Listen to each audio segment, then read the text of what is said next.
할렐루야. 네, 방언에 대한 많이 다루지 않는 이 주제를 다루게 됨을 참으로 기쁘게 생각합니다. 특별히 이 내용을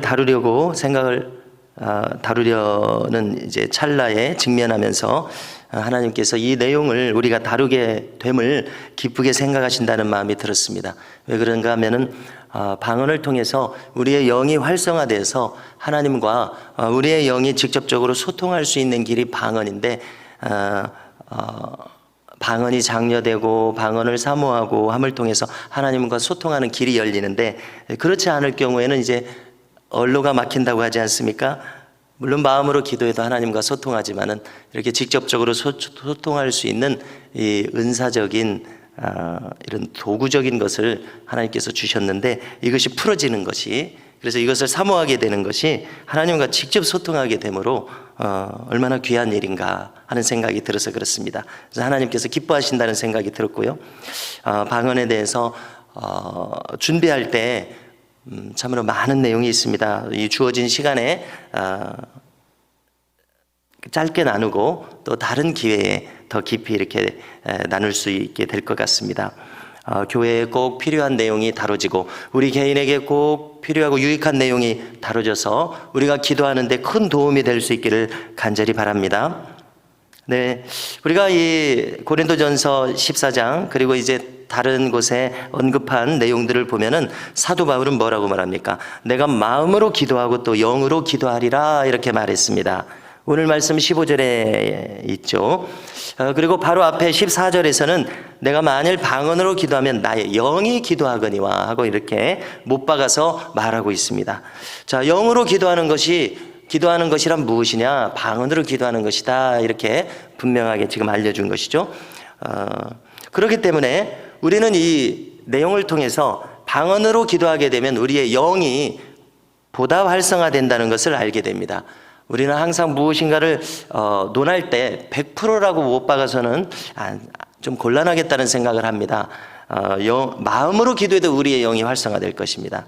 그러나 여기 지금 사도 바울이 자신의 경험에 의해서 지금 분명하게 얘기하는 것을 보면은 방언으로 기도하면 그것은 분명히 나의 영이 기도하는 것이다. 지금 그래서 영이 활성화된다는 것을 우리에게 알게 해줍니다. 그러면 우리가 이제 이 말을 새겨봐야 되겠는데요. 우리의 영이 활성화된다는 말은 직접적으로 하나님의 영이시라고 그랬는데 하나님과 직접적으로 교통하게 된다. 이것을 우리가 떠올릴 수 있는 것입니다.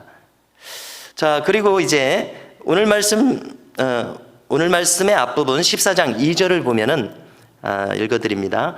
방언을 말하는 자는 사람에게 하지 아니하고 하나님께 한다. 이렇게 말씀한 것을 통해서 더욱 하나님과의 교통임을 확신하게 되는 것입니다. 이어지는 이제 방금 읽어드린 구절 이어지는 내용을 보면은 영으로 비밀을 말함이라 이렇게 하지 않습니까? 비밀이라고 하는 것은 감추어진 것이죠. 감추어진 것은 드러나서 우리가 알게 되어야 유익할 텐데요. 바로 이 방언은 감추어진 것을 다루는 계시적인 사건인 것을 알게 됩니다. 다시 말해서 이 방언을 통해서 하나님의 계시가 나의 영과 하나님 사이에 소통하고 있다는 것입니다. 여러분, 얼마나 놀라운 일입니까? 그래서 4절에서 이렇게 말하고 있어요. 방언은 자기의 덕을 세운다 이렇게 말하고 있습니다. 덕을 세운다는 말은 우리가 한글 성경을 읽어도 바로 나의 마음에 해석이 안 됩니다. 어렵습니다. 왜냐하면 이제 뭉뚱그려서 지금 이 번역을 해놨기 때문에 그렇습니다. 그래서 우리가 헬라어와 영어의 도움을 받으면 덕을 세운다는 말이 정확히 무슨 뜻인지를 알게 됩니다. 지난번에도 한번 금요기도 시간에 다뤘는데요. 헬라어로는 오이코도메오라는 말을 씁니다. 우리가 오이코스라는 말은 집이라는 뜻입니다. 우리가 말씀을 들을 때에 오이코스라는 말은 한두 번쯤은 듣게 되는데요. 그러면 이제 오이코토메오는 동사가 되어서 집을 세운다는 말이 됩니다. 그럼 무슨 뜻이 되고 있습니까? 나를 성령의 집이요 성령의 전이라고도 말하는데 나라고 하는 이 사람의 집을 세운다 이런 뜻이 되는 것입니다. 집을 건축한다 이런 뜻이 됩니다. 어떻습니까? 나의 영은 성장하고 자라야 될 텐데 나의 마음도 마찬가지죠. 나의 신앙, 나의 모든 것이 자라야 될 텐데 방언은 이런 나라고 하는 집을 세워준다는 뜻이 되는 것입니다. 얼마나 귀합니까? 이것을 영어로 말하면 더 뜻이 와닿는데요. 영어에서는 edify라는 말로 번역했습니다. 에디파이라는 말은 그냥 쉬운 영어 다른 단어로 말하면 eat라는 뜻입니다. 먹여준다라는 뜻입니다. 자, 우리가 음식을 먹을 때 내가 자라나게 됩니다. 그러므로 에디파이라는 말은 먹인다, 기른다, 양육한다 이런 뜻이 있는 것입니다. 그러므로 방언으로 기도해서 자기 덕을 세운다는 말은 방언으로 기도하면 계시적인 비밀을 나도 모르는 사이에 다루게 되어서 나의 영이 자란다는 뜻이 되는 것입니다. 할렐루야. 그러므로 이 방언은 우리에게 큰 유익이 있는 것입니다. 그래서 우리가 예수님께서 니고데모에게 바리새인이고 공회원이니 니고데모 얼마나 위치가 높은 사람입니까? 이 사람이 성경의 선생님 아닙니까? 신앙의 지도자인데 거듭나는 것에 대해서 주님이 모른다고 하면 알려주시면서 바람이 부는 것은 알 수가 없지만은 바람의 결과는 분명히 나타나듯이 성령으로서 거듭나는 것은 눈에 보이진 않지만 거듭나는 것은 분명히 나타나듯이 이 결과를 통해서 그것이 확실히 있었구나 하는 것을 알게 되듯이 방언도 마찬가지입니다. 방언으로 기도함으로써 우리의 영이 활성화되고 우리의 영이 자라남을 통해서 그 결과는 확실히 나타나는 것입니다. 여러분, 우리가 이것을 믿어야 되겠는데요. 그렇기 때문에 우리가 방언 기도를 내가 잘 알지 못, 자, 그러나 이제 여기서 모르는 기도를 계속하면 어떻게 합니까? 자, 근데 알게 해주시잖아요. 통변을 통해서 통역을 통해서 알게 해주시고 그 다음에 방언이라는 은사는 자, 다음에 이제 또 다루겠습니다만은 한마디로 말해서 다른 은사로 들어가는 열쇠가 되고 출발점이 되기 때문에 방언을 통해서 모르기만 하게 되는 것이 아니라 나중에는 알게 해주신다는 것입니다. 그러므로 이것은 너무나 귀하고 또 출발점이 되기 때문에 귀한 것인데요. 그래서 이 방언 기도를 깊이 꾸준히 하면 영의 변화가 나타나게 돼 있다는 것입니다. 100% 나타나게 돼 있다는 것입니다. 이것을 믿으시기 바랍니다. 자, 그래서 이 단순한 효과를 보면은, 결과를 보면은 죄를 멀리하게 됩니다. 왜 그렇습니까? 나의 영이 활성화됨으로 말미암아 내가 영주도적인 사람이 됩니다. 혼주도적이고 육주도적이었던 내가 점점 영주도적인 사람들이 되는 것입니다. 그래서 구체적인 결과로 많은 중독들이 치유되고 있음이 보고됩니다. 이것은 내가 방언으로 기도했을 때 나에게서도 경험할 수 있는 것입니다. 자, 그래서 많은 경우에 있어서 도박이나 알코올이나 마약이나 게임 등 사람이 중독될 수 있는 요소들인데요. 이것들이 치료되는 사례들이 보고되고 있습니다.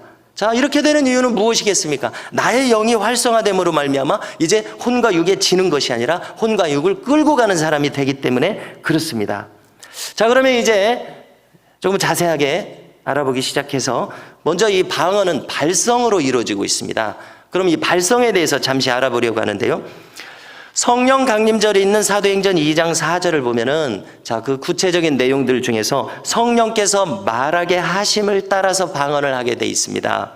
말한다는 것은 영어로 스피크죠. 입을 열어서 말하는 것인데 성령께서 말을 하도록 하십니다. 무엇인가 우리에게 충동을 주신다는 것이죠. 그러면 그 충동에 우리가 떠밀려서 말하게 된다는 것입니다.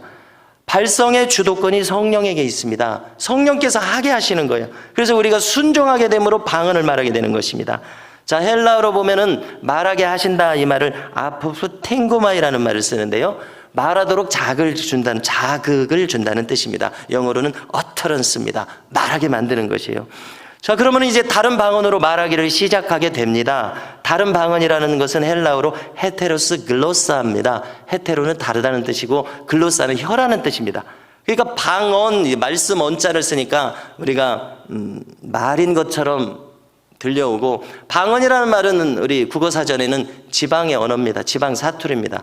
그러니까 이제 정확하게 번역할 말이 없으니까 그렇게 한 것이지 방언은 사투리가 아닙니다. 그냥 발성이 되는 말일 뿐입니다. 그래서 정확하게 헬라어로는 헤테로스 글로사입니다. 한국말이 아닌 다른 혀로 말하는 말이라는 뜻이 되는 겁니다. 직역을 하면. 이해하시죠? 자, 그러므로 우리는 방언이 그저 혀로 하는 발성이라고 하는 이 직역을 얻게 되는데요. 한국말이 아닌 다른 발성인 것입니다. 성령이 말하게 하시는. 자, 그래서 여기서 중요한 것은 성령이 말하게 하시는 것을 내가 순종해서 믿음으로 하는 측면입니다. 말하게 하실 때 억제하지 말고 믿음으로 그것을 발성을 드러내야 하는 것입니다. 그러므로 이 방언도 또한 믿음의 행위입니다.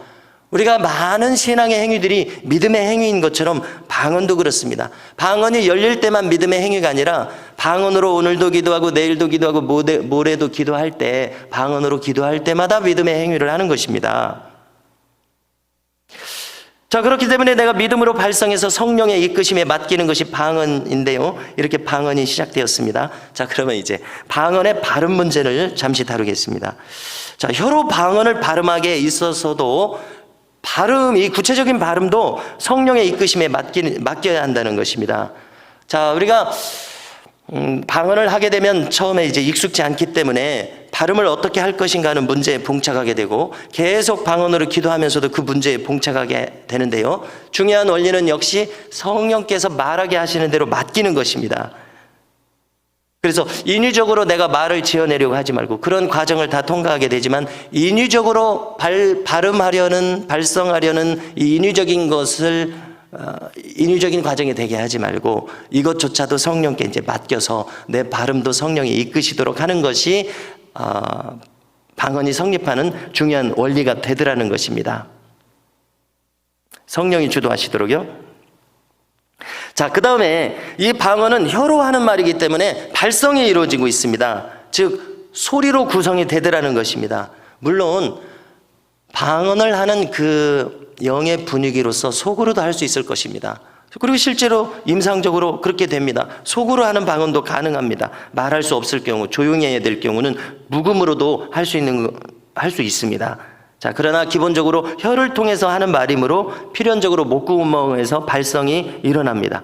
그러므로 소리를 억제하지 않고 만약에 우리 교회가 다 같이 함께 통성으로 내 목소리가 좀 묻혀서 이렇게 같이 묻어서 갈 수 있는 분위기라면 소리를 내서 방언을 하는 것이 자연스럽고 또 유익하고 좋다는 생각을 하게 됩니다. 자, 방언에 대한 오해가 있었습니다. 흔히 방언을 꼬레비 은사라고 합니다. 꼴등 은사라는 뜻이죠. 자, 이것은 과거 방언에 대해서 잘 알지 못했을 경우에 이런 말을 할 수가 있습니다. 이런 말을 많이 들었었죠. 자, 그러나 이걸 정확하게 알지 못하기 때문에 추측성으로 하는 말이었다는 것을 알게 되었습니다. 오히려 방언은 꼬레비 은사가 아니라 다른 모든 은사들을 열어주는 출발점이 되는 너무나도 소중한 은사였더라는 것입니다. 다른 은사들을 열어주는 열쇠가 되고 있습니다. 여러분, 우리가 무엇인가 이 각양 좋은 은사를 빛들의 아버지로부터 우리에게 주신다고 히브리서에서 말씀하고 있는데요. 각양 좋은 은사들을 받으면 좋은 것 아닙니까? 안 받아도 신앙생활은 가능합니다. 그러나 받으면 좋은 것입니다. 그렇지 않습니까? 또 은사는 하나님 주시는 것인데 하나님 주시는 것은 다 좋은 것이지 안 좋은 것이 어디 있겠습니까? 그런데 그런 은사들을 열어주는 출발점과 열쇠가 된다고 하니 방언은 결코 꼬레비 은사가 될 수가 없고 오히려 가장 좋은 은사, 이제 들어갈 수 있게 하는 문을 열어주고 열쇠가 되고 출발점이 되는 너무나도 좋은 은사, 이 방언의 가치를 우리가 다시 알아야 되겠다는 생각을 하게 됩니다. 나의 영을 활성화시키고 하나님과 교통하게 하는데 어찌 꼬레비 은사가 되겠습니까? 참 감사하고 소중한 은사라는 것입니다. 자, 그 다음에 이 방언의 발음에 있어서 한 가지 또 오해가 있는데요. 방언의 발음을 들으면 우리가 이제 나의 방언도 하지만은 다른 분들의 방언이 들려져서 듣게 되면은 그 방언의 급이 있는 것처럼 우리가 생각할 수가 있습니다. 고급 방언이 있고 저급 방언이 있고 고급 발성이 있고 저급 발음이 있다, 애기 방언이 있다, 이렇게 흔히 말하게 되는데 그렇지 않은 것을 알 수 있습니다. 임상적으로 방언은 깊어질수록 그 발음이 오히려 단순해지는 것을 알 수가 있습니다. 단순해지는 경향을 보이게 됩니다. 오히려 더 집중하고 깊이 들어감으로 말미암아요. 그러니까 인위적으로 내가 발성하는 것보다는 성령께 맡김으로써 물 흐르듯이 때로는 이렇게 단순해지더라는 것을 우리가 경험하게 됩니다. 자, 방언은 한국말이나 영어가 아닙니다. 그래서 우리는 무엇을 또 알 수 있게 되냐면 발성을 짧게 한다고 해서 거기서 짧은 내용이 들어가 있지 않다는 것을 우리가 알면 좋겠습니다. 오히려 짧은 발성 속에, 아주 간단하고 짧은 발성 속에 그건 영의 언어이기 때문에 오히려 많은 내용이 거기 들어갈 수가 있습니다. 어떤 분이 조용기 목사님한테 물었답니다. 아니, 70만 명이나 되는 교인을 위해서 어떻게 기도를 다 합니까? 저는 예를 들어서 한 100명 정도 교인을 위해서 기도하는 것도 벅찬데, 그러니까 이렇게 대답하셨다는 겁니다. 다 기도 못하지요. 마음으로는 다 기도 못합니다. 그러나 방언으로 기도하기 때문에 70만 명에 대해서 다 기도합니다. 이렇게 얘기를 하더라는 겁니다. 여러분, 이것이 의미가 있는 것이, 방언은 짧은 발성이라고 하더라도 그것은 영의 언어이기 때문에 거기에 무한한 것이 담길 수 있다는 것입니다. 한국말처럼 한 발음과 한 단어가 한 의미를 가지는 것이 아니라 짧은 방언 속에 많은 것이 축약적으로 들어갈 수 있다는 것입니다. 여러분, 그렇지 않습니까? 네. 그래서 짧은 기도 속에 전교인을 다 품을 수도 있다는 얘기입니다. 다른 사람에 대한 중보기도를 품을 수 있다는 것입니다. 자, 그래서 잘하는 방언은 무엇입니까? 처음에 발성하는 것처럼, 처음 방언이 시작되는 것이 성령의 이끌림에 의해서 된 것처럼 성령께 맡겨서 성령이 이끄시는 대로 하는 것이 잘하는 방언임을 알게 됩니다. 그 발성이 고급지다든가 그 발성이 애기 방언이라든가 단순한 방언이라든가 이것이 잘하는 방언이 아니라 성령께서 이끄시는 방언이 잘하는 방언이더라는 것입니다.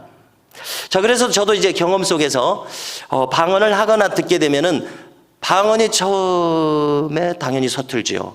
그러면 이제 의식 속에서 다른 사람을 아무래도 의식하게 되다 보니까 방언의 발음이 예쁘게 나오기를 바라는 마음이 있어요. 그렇기 때문에 내가 의식적으로 거친 발음이 아니라 예쁜 발음을 만들려고 하는 경향성이 있습니다. 그래서 이제 여러 사람이 함께 기도할 때는 그런 경향성이 이제 제가 보니까 저에게 나타나고요. 그러나 이제 만일 혼자 기도하는 기회가 되면은 더 이제 자유롭게 이 발성을 하나님께 맡겨서 어떤 발성이 나와도 괜찮도록 나를 더 이렇게 자유롭게 맡기게 되더라는 것입니다. 왜 그러냐면 이제 너무나 이 거친 방언들은 다른 사람한테 거부감을 줄 수가 있거든요. 그러니까 내가 의식적으로 이제 방언을 예쁘게 하려고 그러는 경향성이 있더라는 것입니다. 아무튼 이런 우여곡절을 통해서 방언이 발전하게 되고 다듬어지게 될 텐데요. 아무튼 중요한 요점은 나를 하나님께 맡겨서 성령이 이끄시도록 하는 것입니다.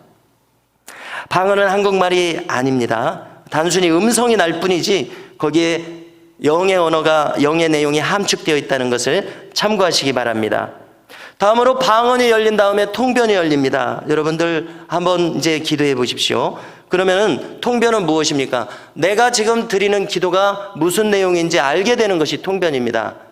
그래서 통변이라고 할 때는 정확하게 내가 그 자세한 내용을 알게 되는 경우도 있겠고, 그 다음에 뭉뚱그려서 내가 무슨 기도쯤 지금 하고 있구나, 교회를 위해서 기도하고 있구나, 우리 가정을 위해서 기도하고 있구나, 또 목사님을 위해서 기도하고 있구나, 또 다른 어려운 분을 위해서 기도하고 있구나라는 대략적인 내용을 알게 되는 것입니다. 이것이 이제 일종의 통변이 되겠고요. 통역하는 경우는 무엇입니까? 그것은 나나 다른 사람의 기도의 내용이 한국말로 들리게 되는 것입니다. 한국말로 내가 들리게 되는 성령의 역사인 것입니다. 이것이 바로 통역이고요. 방언 통역이고요. 그 다음에 방언 통역이 열리게 되면 그 다음에 이제 예언의 은사로 들어가게 되는 길이 열립니다.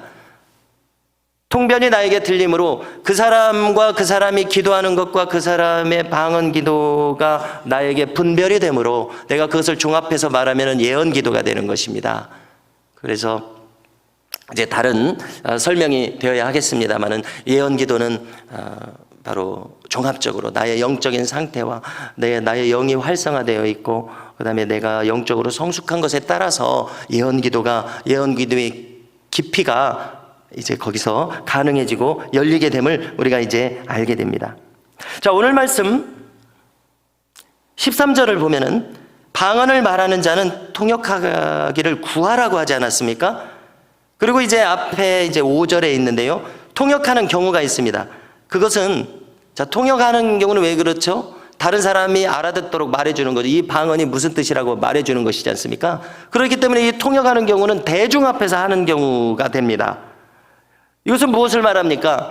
방언 기도라고 하는 것은 개인 기도이기도 하지만 어떤 경우에는 대중 앞에서 하는 설교처럼 대중 앞에서 하는 사역이 될 수도 있다는 것을 알 수가 있습니다. 그러므로 우리는 방언 꼭 개인 혼자서만 해야 된다라고 또 이렇게 한쪽으로 치우쳐서 항상 100%라고 말하는 것은 위험성이 있습니다. 좀 여지를 둬야지. 그래서 여기서도 우리가 확인할 수 있는 것처럼 개인만 하라는 것이 아니라 대중에서 함께 사역할 수도 있음을 우리는 이 말씀을 통해서 확인하게 되었습니다. 자, 통역이 열리게 되면 예언이 열린다는 거 이제 넘어가고요.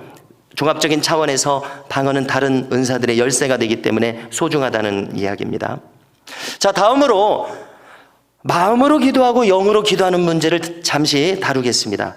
우리가 방언을 하는 중에 영으로 기도하고 있다고 그랬잖아요. 그러면 나의 마음은 어떻게 하고 있어야 되죠? 이것도 역시 성령께 맡겨야 된다는 결론을 가지게 됩니다.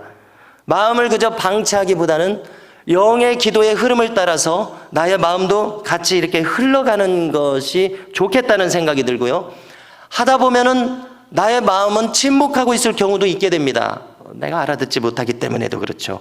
또 아무 생각이 안 나기 때문에도 그렇습니다. 영의 기도기 때문에 무의식적으로 하게 되기 때문에 자연스럽게 그런 현상이 나타납니다. 그런가 하면 나의 마음이 수동적으로만 가기만 하는 것이 아니라 나의 마음이 주도적으로 내가 이런 기도를 해야 되겠습니다 하는 성령의 감동이 나한테 올 수가 있습니다. 그렇지 않습니까? 우리가 기도하다 보면 내가 이 기도를 이제 하고 싶다는 충동을 나한테 주십니다. 그러면 그 감동을 따라서 발성을 맡기면 내가 하고 싶은 기도에 대한 방언 기도가 되는 것입니다. 당연하지 않겠습니까? 그러므로 우리는 내 마음을 그냥 묻어둘 것이 아니라 방언 기도를 따라가기도 하고 때로는 침묵하기도 하고 때로는 내가 주도적으로 방언 기도를 이끌기도 하는 이런 유기적인 관계가 발생한다는 것입니다. 그래서 이제 방언으로 기도할 때 때로는 깊이 기도하면서 바로 나의 영과 마음이 이렇게 유기적으로 활성화되면서 때로는 내 마음에 어떤 감동이 일어나기도 합니다. 그래서 그런 것을 이제 메모로 적게 되기도 하고요. 그래서 지지난주 같은 경우도 우리 특별 새벽 기도에 이런 내용으로 말씀을 전했으면 좋겠다 하는 것이 다 기도하는 중에 이런 주제들이 저에게 물론 과거에 제가 다 알고 있는 것들이지만 성령께서 특별히 떠올리게 하심으로 이런 말씀의 주제들을 정하게 되었다고 생각을 합니다. 그러므로 이 방언으로 기도하는 것을 포함해서 기도 시간은 우리에게 하나님께서 영감을 주시는 귀한 시간이 되고 있습니다. 한국말로 하는 기도와 영으로 하는 기도, 이 방언의 차이점이 있습니다. 간단히 살펴보면은요, 어떻습니까? 방언은 무의식 속에서 하게 됩니다. 그렇기 때문에 계시적인 기도가 되고 있습니다. 성령의 임재 속에서 하게 되기 때문에 성령께서 주도하시는 기도가 됩니다. 우리의 혼이 영의 지배로 들어가는 시간이 되고 있습니다. 그래서 우리가 혼의 감정에 사로잡히는 것이 아니라 영의 감정에 사로잡히게 되는 새로운 경험을 하게 됩니다. 자, 지금까지 다룬 내용을 종합하게 되면 방언이라고 하는 것은 무엇입니까? 나의 영이 활성화되는 영의 기도 아닙니까? 그러니까 나의 영의 간구가 들어있고 또 이 방언 기도에는 하나님은 영이신데 하나님의 뜻이 들어있습니다. 그래서 방언을 하는 그 사람을 향한 하나님의 비밀이 나에게 임하고 있습니다. 그렇기 때문에 나의 영의 간구와 하나님의 뜻이 동시에 이루어지는 것이 방언 기도인 것을 알 수가 있습니다. 얼마나 소중합니까? 자, 마지막으로 방언 기도의 실제적인 유익을 아주 간단히 나누겠습니다. 방언 기도를 함으로써 나에게 영적인 분위기가 임하게 됩니다. 세상을 향한 오염을 막아주십니다. 영육 간에 새 힘을 주십니다. 나도 모르는 사이에 어떤 일을 대비하는 기도를 내가 하고 있게 됩니다. 나의 일상에서 혀를 제어하게 됩니다. 아무 생각 없이 막 생각을 쏟아놓는 것이 아니라 나의 혀가 제어됩니다. 영감을 주십니다. 중보기도 할 때 너무 유용하죠? 사탄의 공격에서 나를 보호합니다. 자, 그래서 방언 기도를 하시는 많은 분들이 이제 은사가 열려서 신유나 축사의 사역을 하게 되는 경우에 특별히 축사를 하게 되는 경우를 지켜볼 때에 방언을 할 때 귀신이 너무나 두려워 떨면서 귀신이 발악을 하거나 소리를 지르고 애원을 하면서 떠나가는 것을 보게 됩니다. 그러니까 이 방언 기도는 그 안에 영적인 능력이 들어있는 것을 우리가 알게 되는 것이죠. 귀신이 대단히 뜨겁하면서 두려워하면서 나가는 것을 알게 되거든요. 보게 되거든요. 그래서 사탄의 공격에서 나를 보호합니다. 악한 습관을 끊도록 유익을 줍니다. 영의 눌림에서 해방됩니다. 성령의 인도함을 받도록 영감을 유지시킵니다. 성령의 능력을 가져다 주십니다. 영의 갈증을 일으켜 주십니다. 성경이 열립니다. 영의 생각이 쌓이기 때문에 영감이 증가합니다. 그래서 정확한 말, 유익한 말을 하게 됩니다. 여러분 얼마나 유익합니까? 그러므로 성도 여러분, 조금 시간을 더 다뤘습니다마는 이상과 같이 방언은 내 영을 유익하게 합니다. 하나님과 교통하게 합니다. 다른 모든 은사들이 열리는 출발점과 열쇠가 됨을 알게 됩니다. 그러므로 우리는 자신의 유익을 위해서, 중보기도를 더 잘할 수 있기 위해서, 교회의 유익을 위해서 방언기도를 활성화하고 많이 하실 수 있기를 권면드립니다. 방언기도가 능사가 아니고 방언기도가 100%다 이렇게 말하는 것도 이제 한쪽으로 치우친 것입니다. 그래서 어떤 분은 방언을 사모하기를 원치 않을 수도 있습니다. 그것도 괜찮습니다. 그것도 가능합니다. 그러나 이제 권면드리기는 방언기도를 사모하실 수 있기를 바라고, 방언기도를 할 수 있게 되시기를 바라고, 더 많이 하실 수 있기를 바라고, 더 깊은 영적인 세계로 들어가실 수 있기를, 저와 우리 모든 교우들이 그렇게 되실 수 있기를 소망한다는 것입니다. 그러므로 성도 여러분, 우리가 방언하기를 사모하고 격려해서 우리 교회가 보다 영적으로 풍성하고 깊이 기도할 수 있기를 간절히 소망합니다.